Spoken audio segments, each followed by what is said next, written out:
Почитувани автори, почитувани гости, дами и господа,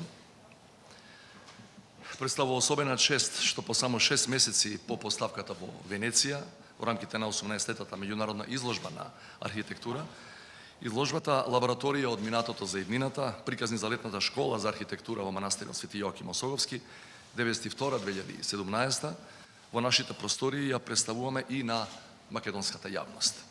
Како и со секој од серијата културни и уметнички настани во изминативе 4,5 години, кои се одвиваа на овој простор, така и сега верувам дека со тоа придонесуваме за дополнителна промоција и афирмација на македонските креативни автори и уметници, кои тоа без друго го заслужуваат.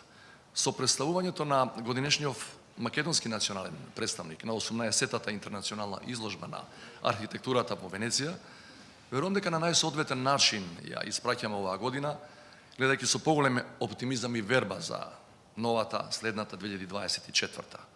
Имено во корелација со насловот на изложбата, од минатото за иднината, нека ова богатство, ова убавина, биде наш влог за едно време кое, да се надеваме, ќе биде посреќно од денешново.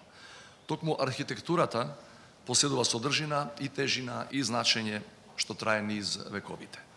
Или како што вели еден од најпознатите архитекти на нашето време, Френк Гери, архитектурата треба да ги опишува времето и местото, но и да се стреми кон неминливост. Верувам, не е претерано ако кажеме дека нашите архитекти, нашите уметници создаваат вечност и неминливост. Почитувани познавачите знаат дека учеството на Венецијанското архитектонско биенале подразбира сериозен авторски и организацијски ангажман.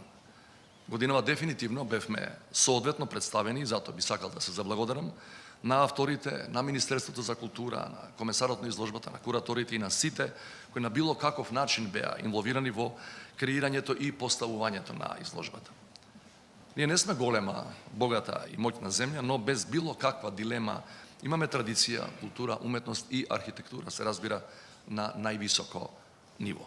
Имаме креативци и автори кои имаат што да му кажат и покажат на светот. И сето ова треба да го негуваме и поддржуваме.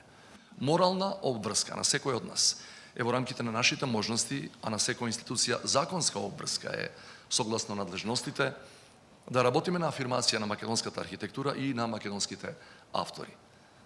Тука би го завршил моето обраќање и би ве поканил да ја погледате изложбата. Благодарам.